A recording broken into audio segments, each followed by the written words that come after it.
Hello, my name is Dana, and I wrote a book called This Is Gonna Sound Weird, and it's my memoir.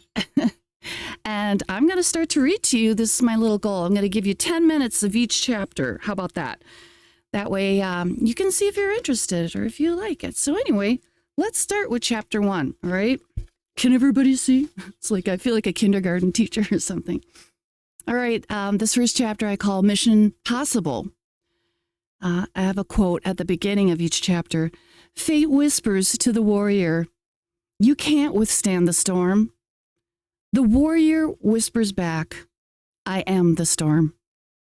And that quote is unknown, so I don't know who wrote that. Anyway. All right, let's see if I can get through this. I'm standing at the edge of the driveway, chatting away with my neighbor Linda.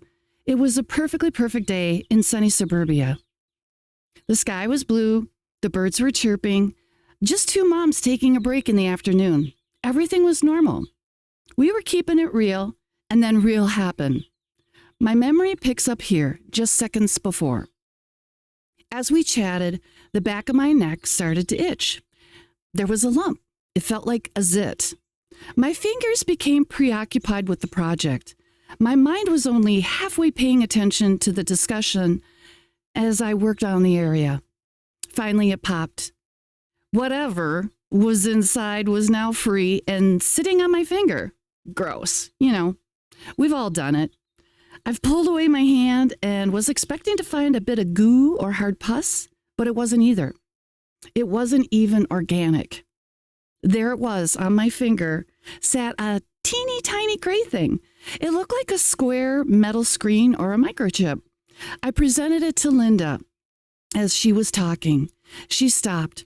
Her mouth dropped open. We both stared at it. Oh my God.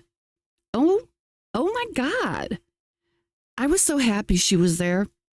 No one else would understand as much as Linda could. Divine timing. There was no mistaking that this was a technical device and had zero business being on the back of my neck.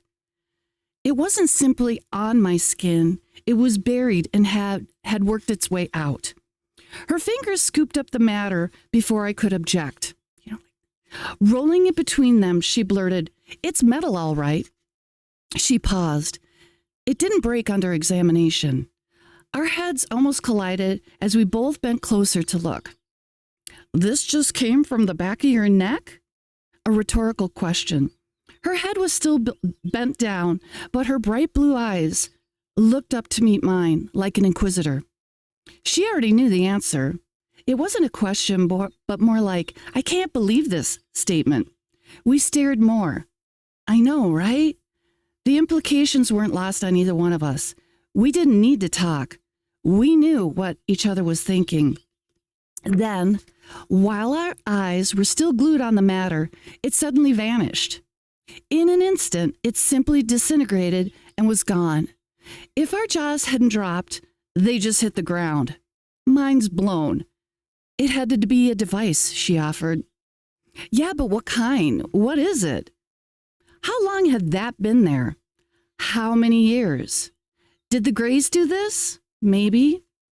I've suspected that they had implanted me, but to see one extract itself?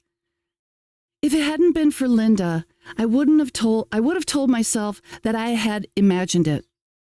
Over time, this moment would slip away, but Linda was around to be my perfect reminder. How could we ever describe this to anyone? Who would believe us? There was no ignoring it. Linda confirmed that this was a solid piece of metal, and it was real, and that it disappeared into nothing right in front of us. I could only assume that the sudden exposure to air did the trick. Did the chip give me the ability to be the eyes on the ground for the Greys? I don't know. The device wasn't positioned deep enough to have been a controlling unit, like kill the president, or attached to my nervous system. Well, at least that I know of. Or perhaps it was at one point. There could be more to it still stuck underneath my skin, for all I know. Had I played the Elliott connection for some ETs in the past? But I didn't think they needed a tracking device or some form of transmitter. Or did they? I have no clue. Anyway, I'm going to leave you right there, and I'm going to start chapter 2 on the next video. Thanks so much for joining me. Thanks, class. We'll meet again soon.